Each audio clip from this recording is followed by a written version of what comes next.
En particular, este capítulo me ha dejado muchísimas reflexiones. Creo que ha sido un capítulo lleno de enseñanzas.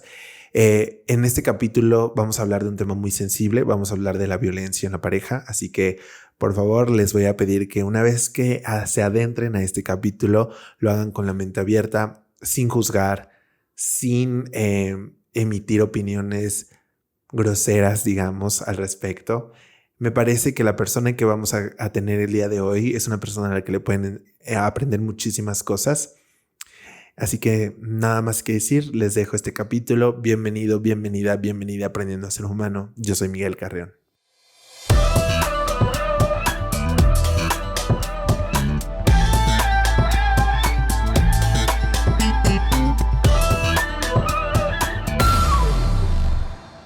El capítulo de hoy creo que es un capítulo que viene con muchas enseñanzas, algunas enseñanzas un poquito fuertes, algunas enseñanzas que de pronto uno no sabe cómo ver, no sabe qué es lo que está sucediendo. Entonces, tengo aquí enfrente de mí una experta, tengo una persona que desde el momento en que empezamos a platicar y que aparte me salvó la vida porque fue muy rápido, fue muy espontáneo, pero yo creo que es una persona que estaba destinada a estar en este podcast y estoy muy feliz de que esté aquí con nosotros, de que platique con nosotros sobre temas tan delicados de pronto. Entonces, sin más preámbulos, porque quiero que ella se presente con ustedes, por favor démosle un gran aplauso a la psicóloga Eva Alba. ¡Yay! Muchas gracias Miguel, muchas gracias Blas por invitarme. Pues estoy muy contenta de estar aquí, muchas gracias por la invitación, por presentarme tan lindo. Gracias a ti, Eva, porque de verdad nos salvaste para no vamos a contar por qué, pero nos salvó. Y te lo juro que me gusta mucho desde que nuestro invitado pasado nos contactó, nos unió. Entonces, cuando él me dijo, bueno, contáctala, ve qué pasa, y luego hablamos tú y yo, y me dijiste todo eso, dije, no, claro, o sea, es un tema que yo tenía muchas ganas de tocar por muchísimas circunstancias. Aparte, desde que empezamos el podcast, creo que en cuestión de relaciones siempre hay mucho de qué hablar y además hay mucha gente que nos ha pedido tocar estos temas. No quería yo tocarlo así nada más por encimita. Me parece un tema que es muy importante tocarlo con alguien que sepa y con alguien que trabaje en ello. Entonces, pues muchísimas gracias por estar aquí. Y me gustaría preguntarte la pregunta de ley, digamos, de este podcast, que es, ¿quién es Eva? ¿A qué se dedica Eva? ¿Cómo describirías a Eva? Ok, bueno, pues Eva, soy una persona, bueno, me gustaría presentarme primero personalmente, porque antes que profesionista soy persona y creo que concuerda muy bien con el título de este podcast. Soy una persona muy familiar. Me encanta estar con mi familia y me encanta estar con mis redes de apoyo, me encanta estar con mis amigos, con mis seres amados, con mi perrito. Pues practico danza aérea, me encanta mucho la acuarela, pintar. Creo que son cosas que me parecen importantes mencionarlas porque han sido cosas que, hablando de este tema, en algún punto me salvaron la vida, ¿no? Okay. Entonces, bueno, pues esa es una parte personal mía y pues profesionalmente estudié enfermería, estudié psicología y tengo una maestría en psicoterapia con enfoque psicoanalítico. Mira, actualmente... Ay, perdón. todo eso. No te quiero interrumpir. Tú sigue. Sí, bueno, aparte actualmente me dedico justamente a brindar psicoterapia en línea y presencial. Y pues he tomado diplomados justamente de duelo, de tanatología existencial y de terapia narrativa. ¿Qué es la terapia narrativa? Eso sí no lo había escuchado. Bueno, pues la terapia narrativa el diplomado que tomé justamente habla mucho sobre temas de violencia y sobre las prácticas basadas en respuestas, que es cómo respondemos ante los contextos, ante las situaciones que vamos presentando, que vamos viviendo y pues así. Wow. Eva, mira que está difícil un poquito abrirse de pronto en cuestiones de violencia, que es lo que vamos a platicar el día de hoy. ¿Por qué lo digo? Porque creo, y aquí tú dime si me equivoco, tú sabes más obviamente, pero creo que a veces uno no logra entender perfectamente bien cuando se encuentra en un momento, en una situación de violencia, al menos de que la violencia sea muy, muy obvia, ¿no? Y aún así creo que dependiendo de la situación, el contexto, quién ejerce esa violencia con nosotros, creo que de pronto tratamos de no verla tampoco, ¿no? ¿Cómo ves esto? ¿Estoy bien? ¿Voy por un buen camino? Me parece que los términos ya están muy generalizados, ¿no? Ya podemos hablar de violencia y todos podemos decir, sí, está el violentómetro y con el violentómetro vienen temas desde palabras como groserías hasta pues golpes, ¿no? Y es muy fácil identificarlo así si tenemos como esa pequeña base, pero no solamente se trata de eso. También se trata de las experiencias de cómo lo vamos viviendo nosotros.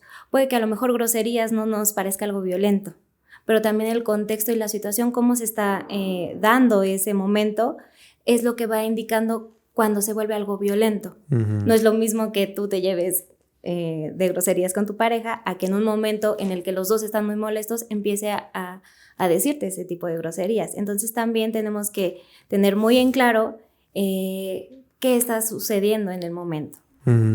Claro. Oye, y aquí justo como dices hay un violentómetro, ¿no? Sí. Pero ¿cuáles son, o en tu experiencia, cómo podrías decirnos que son los tipos más comunes de violencia que puede experimentar una persona dentro de una relación? Bueno, pues fíjate que en la práctica clínica que he llevado, los más comunes que han aparecido son temas relacionados con el abuso emocional, el abuso económico y el abuso facilitado por el espacio cibernético y pues también la violencia física.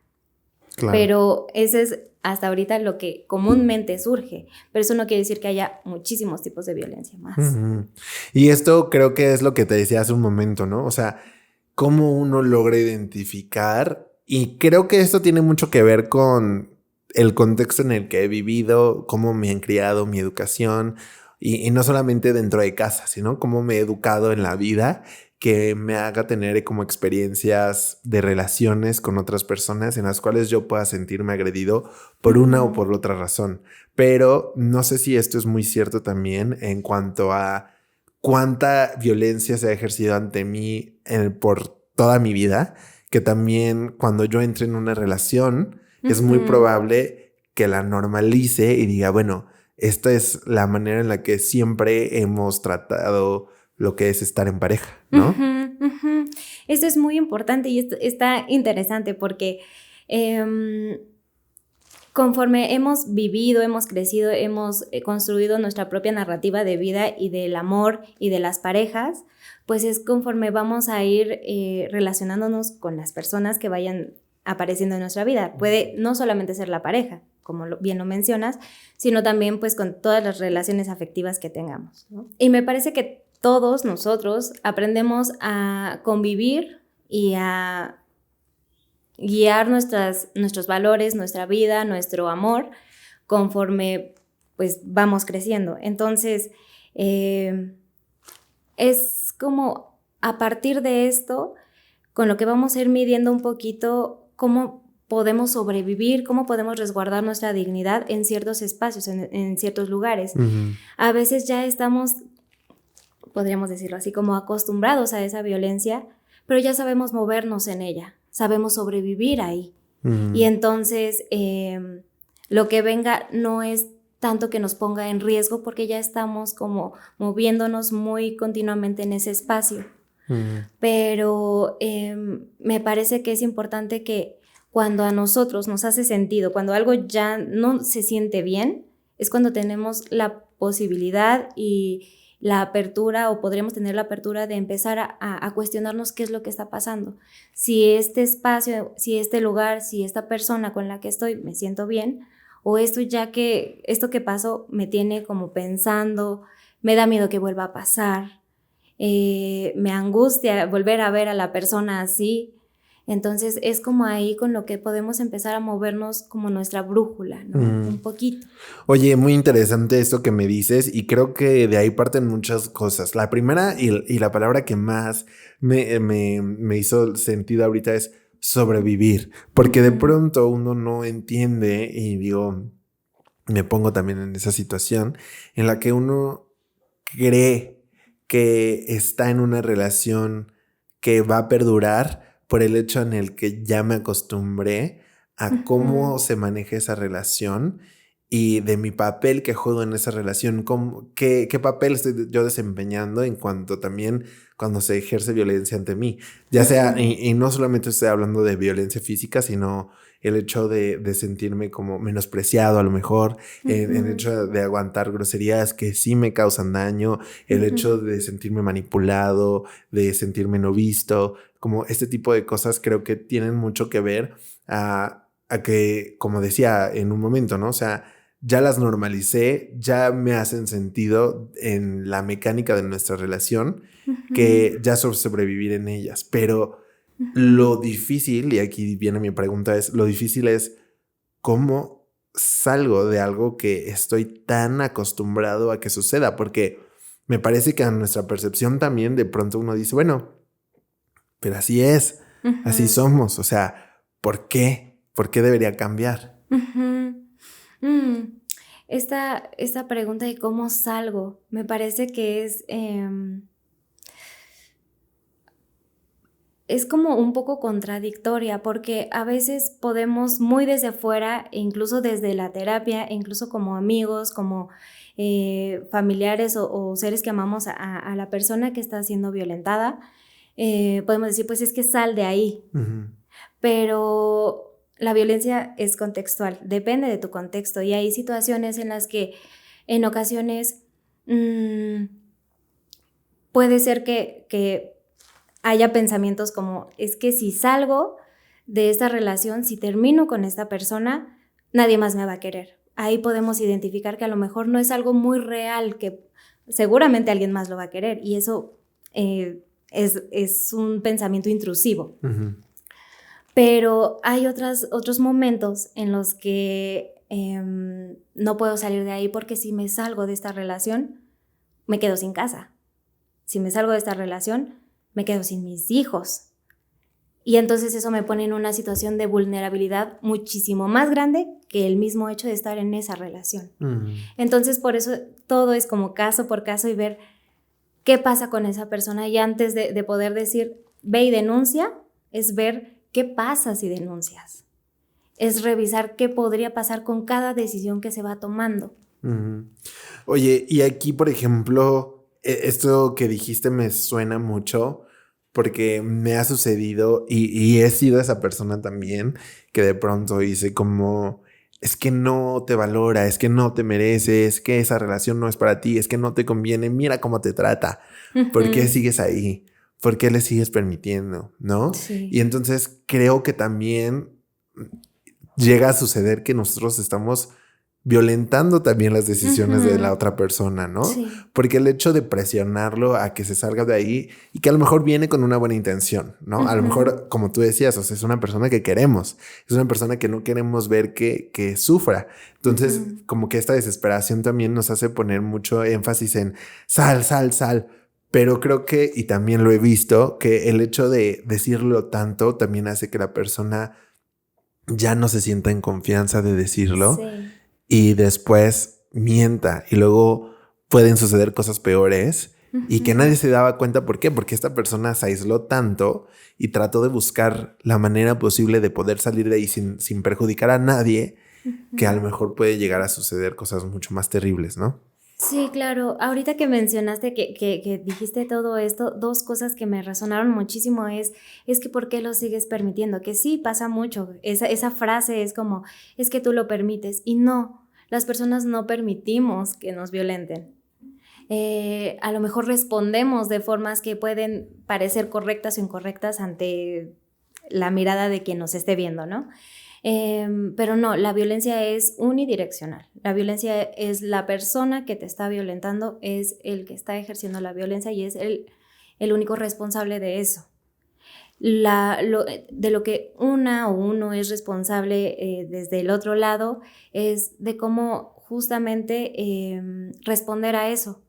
Y esas respuestas se van dando, como lo mencionábamos hace rato, pues conforme fuimos creciendo, como aprendimos a responder, a resistir ante todo este tipo de violencias, ¿no? Todas las personas vamos tentando el terreno. Vamos tentando, con quien hablamos, probablemente lo que vamos a hacer primero es decir, pues, fíjate que pasó esto, ¿no? Fíjate que me dijo tonta. Y dependiendo de eso, dependiendo de la reacción que va a tener la otra persona, es si decidimos seguir hablando o no. Es esta respuesta social que vamos teniendo. Claro. Si yo veo que a lo mejor la persona a la que se supone le tengo mayor confianza y que se supone está ahí para sostenerme, me dice, pues no es importante, no te preocupes, no voy a volver a decirlo. Y entonces yo también me lo voy a creer. Pues no es importante, ¿para qué lo voy a decir? También un poquito retomando lo del violentómetro, ¿no? Podemos decir que entre lo verde, ya ves que está por colores, entre lo verde lo más menos peligrosos son las groserías, la coacción o lo que quieras, ¿no? Pero eso no quiere decir que no puede escalar rápidamente y no quiere decir que es menos importante tampoco. Que comúnmente empezamos a decir, no, pues a lo mejor fíjate qué va pasando más, ¿no? ¿Qué pasa más? Y puedes aguantar, habla con él. A veces hablar no es suficiente, no lo es todo. Oye, y es que todo esto que acabas de decir, me pone a pensar en todo lo que es la complejidad de tener una relación, ¿no? Porque si bien creo que de pronto todo el mundo está como en este mood de buscar el amor, de comprometerse con una pareja, de encontrar una relación, luego no sabemos, y creo que por esta presión de amar, nos permitimos entrar en relaciones que desde el principio se muestran un poquito peligrosas, ¿no? Y ahora aquí lo que me surge y que tiene mucho que ver con todo lo que estabas diciendo es cómo puedo yo empezar a dar ese primer paso, digamos, a hablarlo con quien sea, ¿no? Porque creo que también como que lo normalizamos mucho esto de, bueno, no es para tanto, o sea, igual y no fue nada, pero como que hay algo en mí, hay una espinita como que digo, no me encanta tanto. Y como decías tú, o sea, sí, lo hablo con él o lo hablo con ella y hablamos y tal, y vuelve a suceder. Y creo que aquí también tiene mucho que ver que pues tenemos esta idea de las relaciones donde podemos transformar a la persona y que esta persona se va a moldear a la relación donde está ahorita conmigo y que yo no permito esas cosas. Entonces ya le dije que no, que conmigo no, pero genuinamente al final de una u otra manera sí terminamos cediendo, ¿no? Un poquito. Sí, que es algo que pasa también muy común en una relación que empieza con violencia, que es que se altera nuestro sentido de la realidad y empezamos a decir, no, es que estoy loca, de seguro no fue como yo lo vi, de seguro no fue como yo lo sentí. A lo mejor él lo hizo por tal o cual motivo, a lo mejor porque está muy estresado. Y entonces nos dejamos un poquito de lado para empezar a decir, no, es que él lo hizo por esto, él lo hizo por aquello, o ella, ¿no? Que hablo de él porque es pues estadísticamente la mayor parte quien ejerce violencia, ¿no? Pero justo algo que mencionaste es que una relación no empieza siendo violenta. Una relación empieza pues con toda la etapa de enamoramiento y las personas nunca nos mostramos al principio como somos y nunca vamos a mostrar comportamientos que tenemos con otras personas o que tuvimos con otras personas desde un principio. Entonces, algo que pasa, ahorita retomando un poquito esto de las estadísticas, ¿por qué los hombres puede que sean menos violentados? Porque paran antes, detienen una situación de violencia antes. Hay por ahí un video, no recuerdo el nombre de la autora, pero se llama Pepe y Pepa, por si alguien lo quiere buscar, que va hablando justo de cómo va escalonando esta violencia. Y digamos que empieza con, no, pues te voy alejando de tus relaciones primero, ¿no? No, es que quédate conmigo más tiempo, es que, ¿para qué vas allá a tu clase de danza? Era, sí puedes estar conmigo, y entonces ya te va como alejando un poquito de tu círculo. Después empieza como la parte de, no, pues es que ¿por qué te vistes así? No, es que no hables así, es que esto, ¿no? Y entonces a lo mejor los hombres pueden decir, ay, hasta aquí, a lo mejor alejarme de mis amigos, familiares, pues va. Pero ya que me vista distinto, pues no. Y entonces ahí se detiene.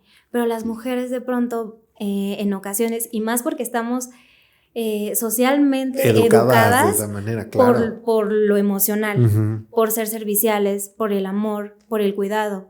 Y creemos que cuidar justamente es, pues, acceder. Y entonces no. Pero entonces es más fácil que vaya escalando hasta niveles, pues, que pueden ser muy peligrosos para la vida, para la dignidad. Oye, y todo esto que acabas de decir es súper cierto, y espero que ninguno de nuestros escuchas hombres se ataquen y empiecen, ay, no, ya sabemos. Sí, ¿por qué? Porque, ay, no. Bueno, no me quiero meter en ese tema, pero sí, o sea, sí es muy cierto. Y sí, te lo juro que, o sea, a veces uno no logra entender. Y esto, voy a reformular mi pregunta. Me gustaría preguntarte algo que me parece muy interesante de saber y que uno luego no sabe cómo sucede, pero creo que tiene que ver mucho con los contextos, que es la persona que está ejerciendo violencia en esa relación. ¿Sabe que está ejerciendo violencia? O sea, ¿sabe que es violenta? ¿Se considera violenta? ¿O simplemente es como... pero ¿qué tiene eso de malo? ¿No? Porque normalmente lo logramos, o sea, lo ponemos en nuestras cabezas como villano, y como tenemos muy metido en la cabeza de villano de película, es como el villano se considera villano desde el principio, pero creo que en la vida real la persona, al menos por donde yo lo veo, creo que a veces la persona que ejerce violencia nunca te va a decir que sí, aceptarlo. Sí, y creo que esto que estás mencionando es que es increíble, porque sí, creo que algo de lo más complicado para muchas personas es que la otra persona se muestre tan normal, y eso todavía nos hace sentir como que se vaya yendo más este sentido de la realidad de, no, pues es que él está firmemente... consciente, ¿no? O claro, y creyendo de que no está haciendo nada mal, y que lo que hizo lo hizo por un motivo justificable. Y entonces nosotros, nosotras, nosotres podemos decir, no, pues no, quién sabe qué pasó ahí, pero parece ser que es normal. Y me parece importante también mostrar que las personas violentas saben en qué contexto ser violentos. No es lo mismo que estando con su familia, probablemente, quién sabe, pero vaya a agredir a la otra persona, a la pareja, a estar en un espacio solos. Claro. O no se va a poner de la misma manera con, no sé, su jefe, que con su pareja. Entonces eso sí los hace un poco conscientes. Claro. Y es que justo aquí, o sea, hay muchas cosas que pensar, porque yo pensaba, y cuando platicamos un poquito antes de esto, pensaba en, por ejemplo, señales, ¿no? Como alertas, como cosas que puedes identificar.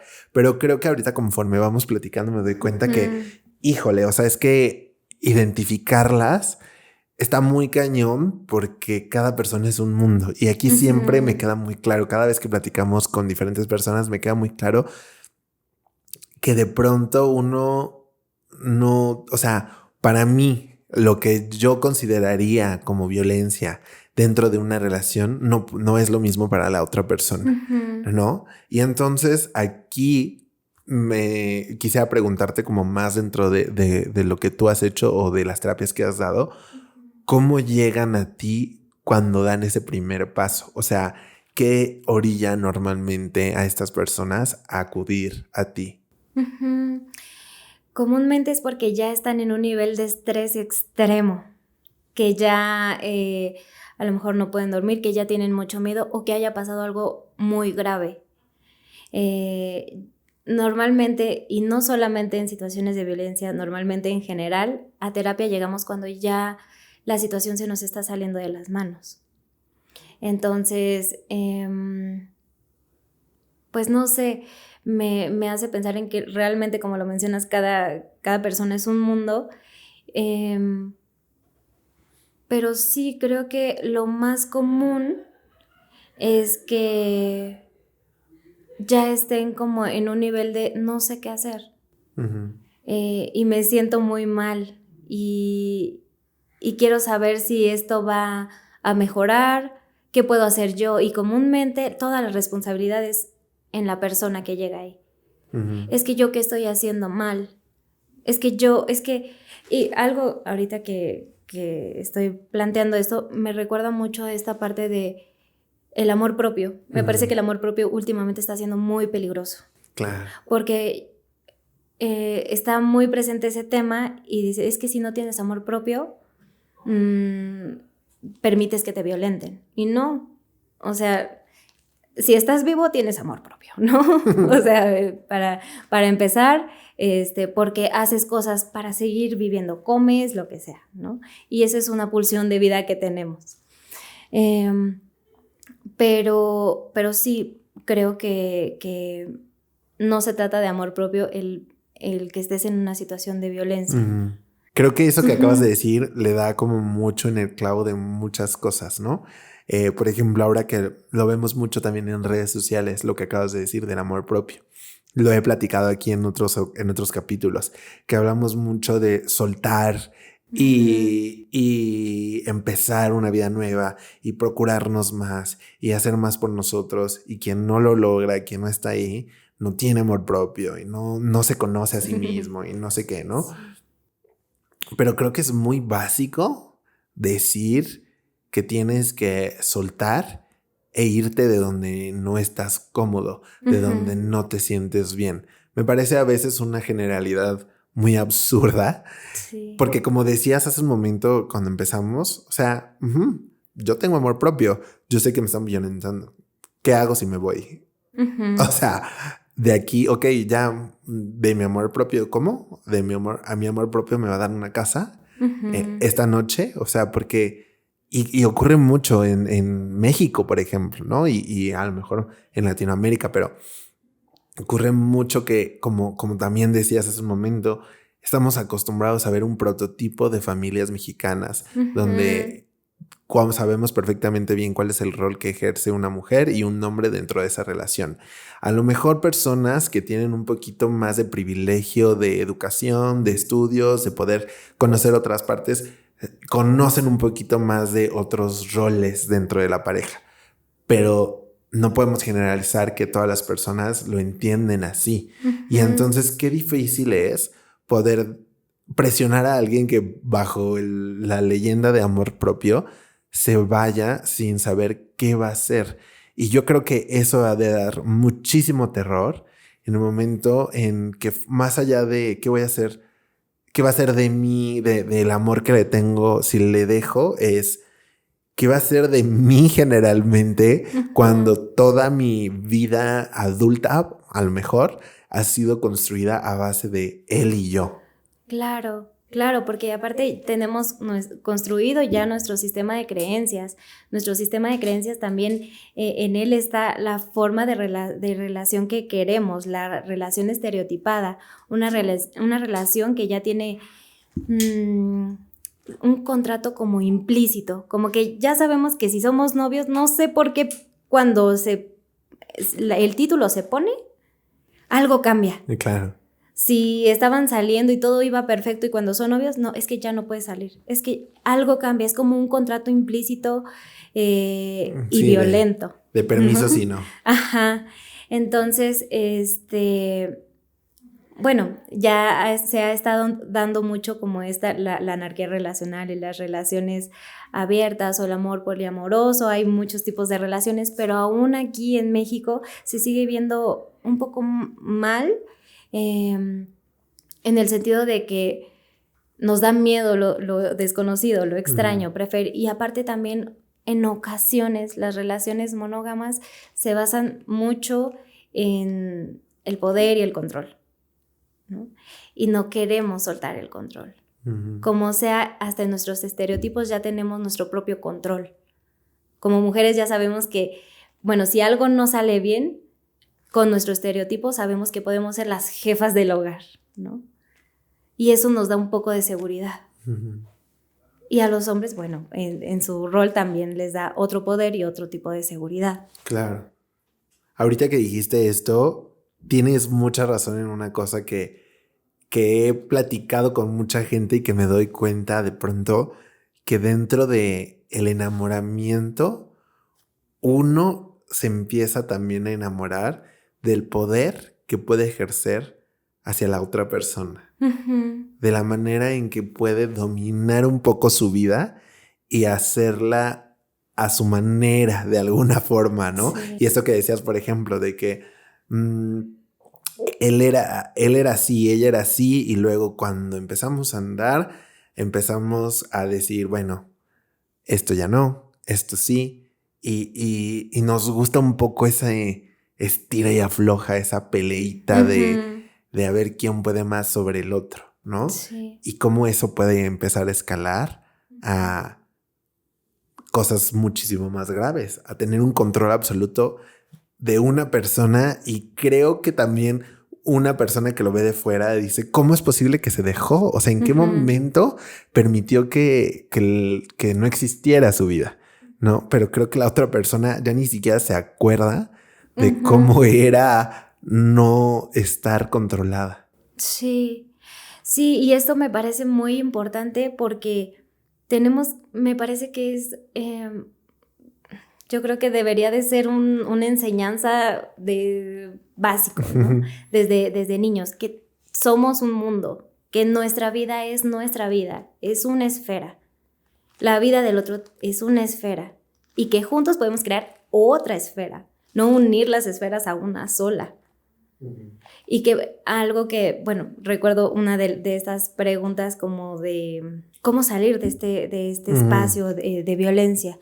Me parece que lo más importante es no darlo todo, no quedarte en ceros, quedarte con reservas emocionales, con reservas económicas, con reservas de redes de apoyo.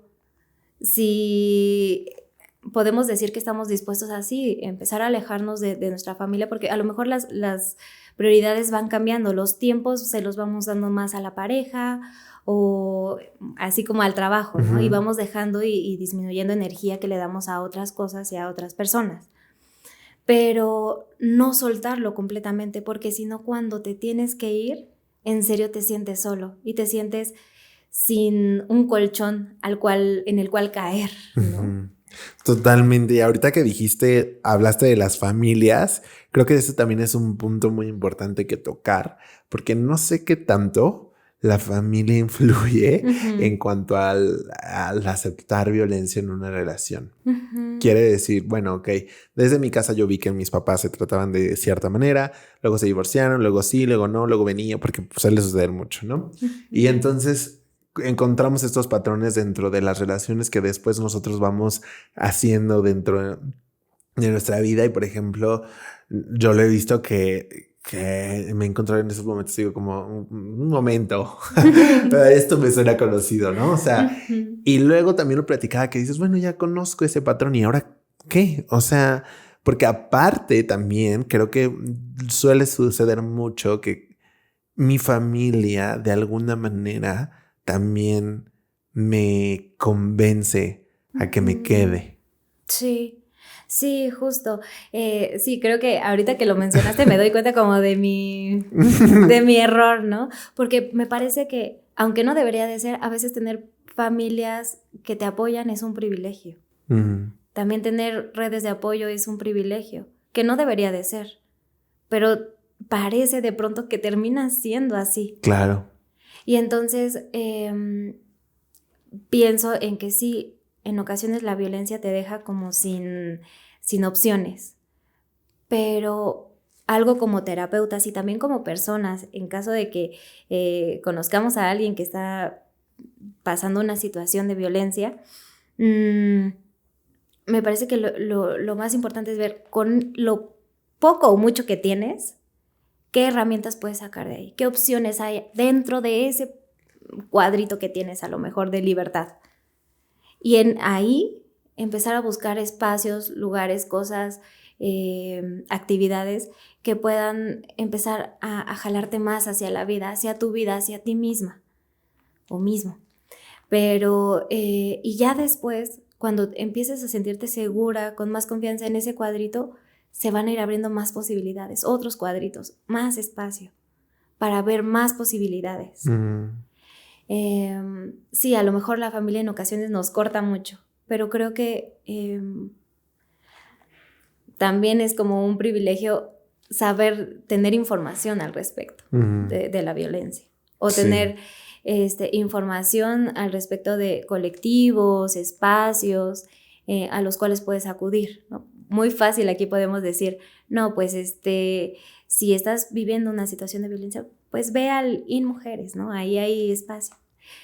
Pero en primer lugar, el hecho de que puedan estar viendo el video o escuchando este podcast ya es un privilegio también. Entonces es ver las herramientas que se tienen, con las que se cuentan en el momento en el que está la persona. Claro. Oye, y aparte lo que decías también es muy cierto, que la información también no llega a todos lados. No sé si tú sepas, pero en este caso de violencia hacia la mujer, ¿dónde, cómo, con quién, a quién acudir, a quién llamarle? Porque pues si mi primera línea va a ser, bueno, le llamo a mi hermana, le llamo a mi amiga, le llamo a mi mamá, pero pues creo que nadie está preparado para sostenerte en una situación de esa manera, ¿no? Sí. Y lo más recomendable sí sería buscar ayuda profesional. Pues sí me parecería como una utopía pensar que que si le decimos a alguien que está viviendo violencia, ve a un espacio, pues probablemente no lo va a hacer. Ve a terapia, pues probablemente no va a ser lo primero que haga.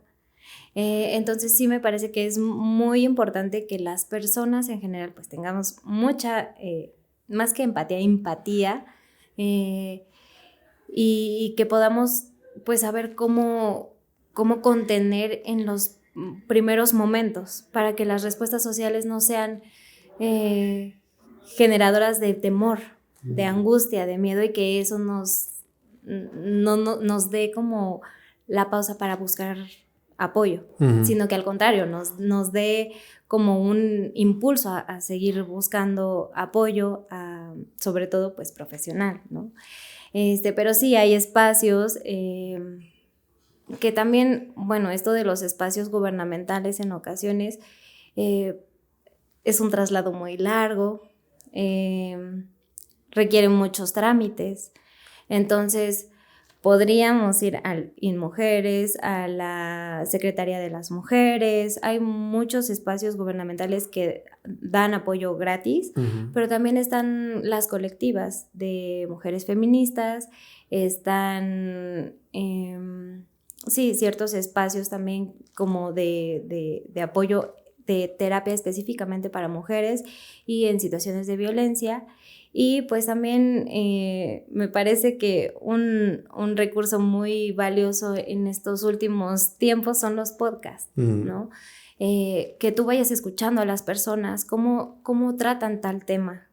Claro. Y que a lo mejor ver cómo esa persona trata ese tema te dé confianza. Ahorita esto que estábamos platicando fuera del aire me parece importante rescatarlo porque ahorita dijiste una palabra muy cierta, saber contener.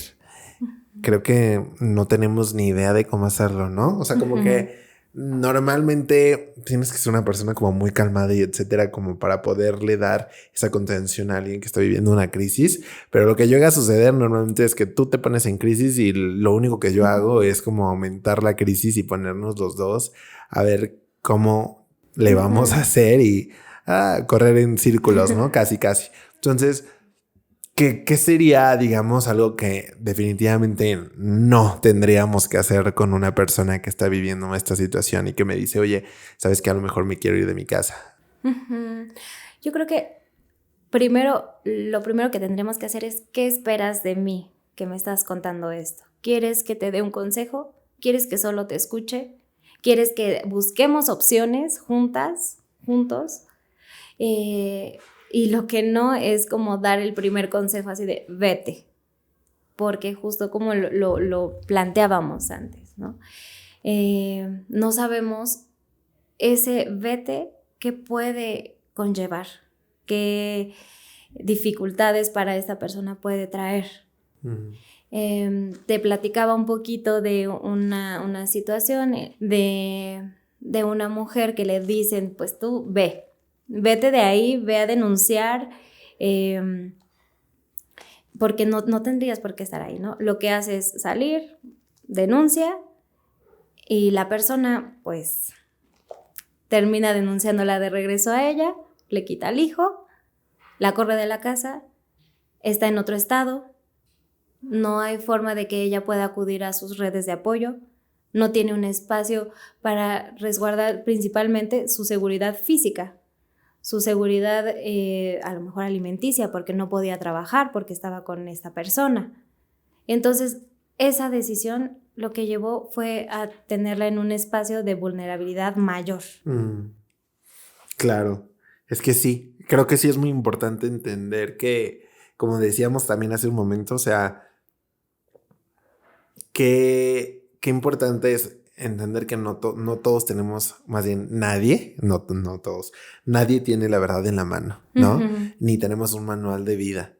E incluso algo que me decías hace rato que me parece súper importante es que tenemos todos esta creencia o esta expectativa de nuestra vida y que luego cuando lo ponemos al revés sería, yo te doy un consejo a ti de lo que tú deberías de hacer, pero genuinamente yo lo haría estando en tu posición, maybe no. Sí, tendemos ante situaciones de otras personas a creer y a tener esta idea de soy el salvador y entonces yo sé qué puedes hacer, pero no sabemos, ¿no?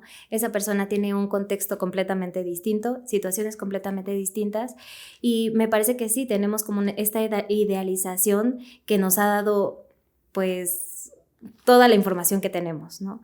De que a la primera vete, cuando te sientas incómoda vete, al primer golpe vete, denuncia, trabaja incluso, ¿no? Y creemos que repetimos como loritos, como esas frases, pero no son cosas que nosotros haríamos en ocasiones. Es lo general, pero no, repito, siempre tenemos que ver qué herramientas, qué situaciones tiene ella a su alcance para poder sobrevivir, ella o él, para poder sobrevivir a este espacio, a esta situación. Muy importante entenderlo. Acercándonos al final de este gran capítulo, que te lo juro, te agradezco muchísimo estar hoy con nosotros y platicar de esto. Me parece que también es muy importante entender como que no somos los salvavidas de todas estas personas, ¿no? Yo siempre he creído que lo mejor que podemos hacer es escuchar, aprender a escuchar, porque justo, y esa es una lección de vida que llegó a mí en un momento, como de ver a una persona con mucha vulnerabilidad, estando en una situación en la que pues se sentía muy vulnerable, que me decía, es que no quiero que me digas nada, solamente quiero que me escuches, ¿no? Porque normalmente ya tenemos esta de, tú me dices un problema, aquí está la respuesta, y aquí está la respuesta, y ¿qué le digo, no? Y a veces no necesitamos decir nada, solamente necesitamos estar ahí. Sí, sí, me parece que nos sentimos muy incómodos con el silencio. Ujú.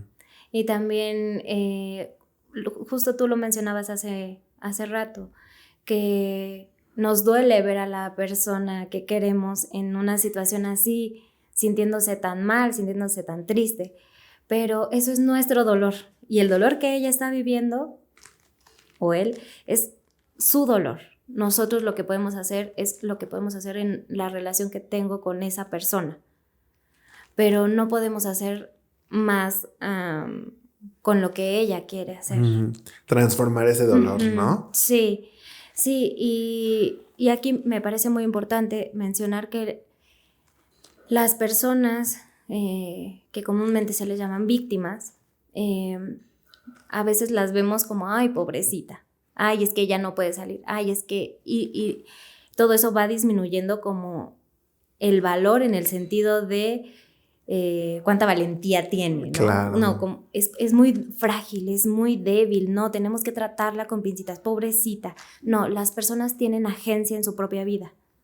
Y eso quiere decir que ellas pueden tomar decisiones y que nosotros no somos mejores por saber la respuesta, Ujú. porque podemos tener la respuesta por estar afuera, pero no sabemos qué está pasando ahí adentro. Como decíamos hace ratito, o sea, el entenderte en violencia yo creo que también es un privilegio porque no todos podemos entender que la situación en donde estamos es una Ujú, situación que no nos conviene, ¿no? ujú, Porque justo como decíamos, ¿no? O sea, incluso el escuchar un podcast, el tener este alcance a redes sociales, etcétera, podemos decir, ah, esto resuena conmigo, pero no sé, ¿no? Y ujú, ya todo lo demás que conlleva tantas cosas que suceden en el mundo, las posibilidades que tiene cada uno, también es muy diferente entender y juzgar, yo creo también, y ujú. dar como un estatuto de qué es lo que uno en cualquier situación, en cualquier tipo de relación no debería permitir. Ujú. Sí, sí, esto que mencionas sobre el privilegio, bueno, en ocasiones la información, bueno, no en ocasiones, la información es un privilegio y sobre todo últimamente que es muy digital. Ujú. Entonces es muy fácil, podríamos muy fácilmente criticar a otras personas porque están mm, sufriendo, viviendo en una situación de violencia, pero en ocasiones también es el contexto del espacio, el estado, no es la misma, las mismas violencias que vivimos aquí en la Ciudad de México que a lo mejor en el estado de Guerrero. A lo mejor hasta en alcaldías incluso es completamente distintas las formas de violencia.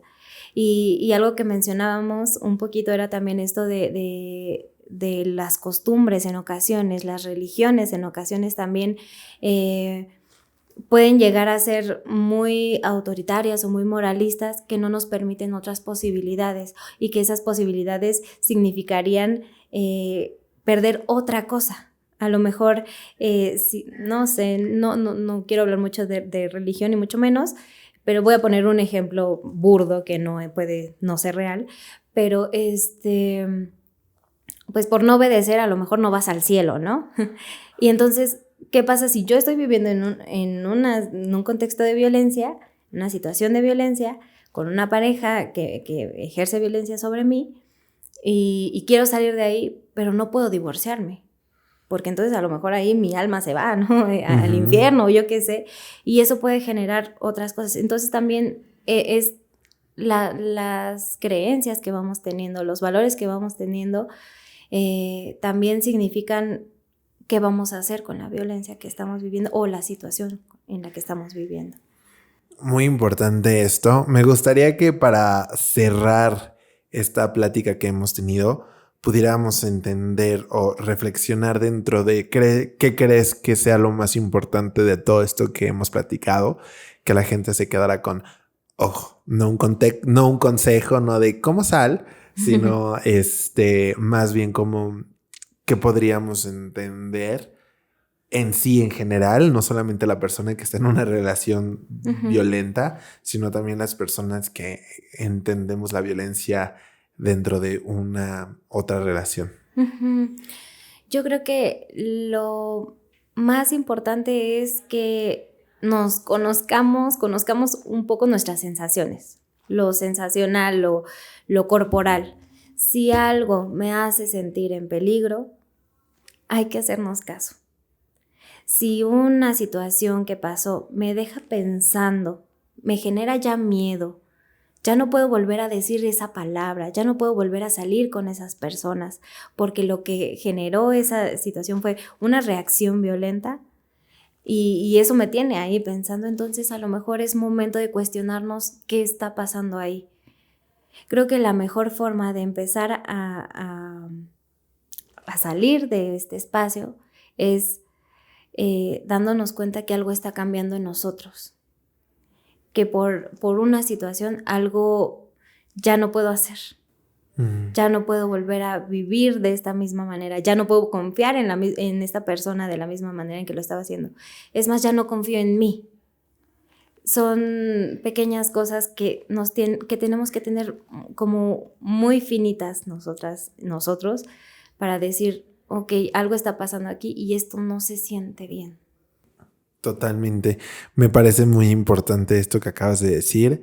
Creo que a mí la enseñanza que más me dejas es no solamente hablar por hablar, dar consejos por dar consejos, decirle a alguien qué es lo que tiene que hacer en esa situación, juzgarla, decirle, ay, no, ¿cómo crees? Yo nunca lo haría, ¿no? Porque eso solamente es minimizar las experiencias también de una persona. Eso también es ejercer violencia y a veces, como decía hace un rato, como ¿cuántas veces, y esto se los dejaría a ustedes a que reflexionen, cuántas veces hemos ejercido violencia sobre otras personas sin saber que somos violentos a nuestra reacción, sin saber que lo que estamos diciendo causa daño, ¿no? Entonces creo que esa es una importante información porque a veces también nos consideramos los salvadores de otras personas sin saber que nosotros mismos hemos llegado a ser las personas que son, digamos, las villanas de esos cuentos, ¿no? Sí, que la reacción que tengamos ante una persona que venga a contarnos, que tenga esta hermosa acción de decirnos, estoy viviendo esto, la reacción que tengamos va a determinar, puede ser muy determinante para ver si ella continúa con un proceso de seguir hablando, de salir de ese espacio o se queda callada. Pues muchas gracias, Eva, por estar con nosotros el día de hoy. Eva, te lo juro que te lo agradezco demasiado. Creo que esto es algo que se tiene que hablar muy constante, no solamente porque ya haya algunas personas hablando de esto, significa que ya no hay suficiente para saber. Me parece que es esta información que hay que estar repite y repite y repite para que la gente lo entienda y entienda muchas cosas sobre el contexto en general donde está parada y donde también puede, dónde y cuándo puede proporcionar un consejo o dar una opinión, ¿no? Sí. Entonces, muchísimas gracias por eso. Antes de irnos, sé que tienes un colectivo. Me gustaría que nos pudieras decir dónde está, dónde las encuentran, algo para que igual haya gente o haya mujeres en específico que llegan a tener este tipo de situaciones y que quieran hablar con alguien, ¿cómo podrían hacerlo? Ok, pues tengo un colectivo con una amiga muy querida que se llama Nazaret Estrada. El colectivo se llama Colectivo Tinta Blanca. Nos pueden encontrar en Facebook y en Instagram. Y pues ahí pueden enviarnos mensajitos si gustan. Pues muchísimas gracias, Eva, por estar con nosotros hoy. De verdad te lo agradezco. Espero que esta no sea la única vez que platiquemos. Me gustaría conocer muchísimo más. Ahorita ya también nos estamos echando nuestros chismes fuera del aire. Sí. Pero bueno, muchas gracias, Eva, por estar aquí. De verdad te lo agradezco. Y ya saben que a nosotros nos encuentran como Aprendiendo-Ser Humano en Instagram, Aprendiendo a Ser Humano en TikTok, en Spotify, aquí obviamente en YouTube para que se suscriban, en iTunes Podcast, Google Podcast, Amazon Music, iVoox y creo que ya, no sé, creo que hay muchos lugares donde lo pueden buscar, pero bueno, si nos vieron o nos escucharon, nos vemos o nos escuchamos en el próximo capítulo. Bye.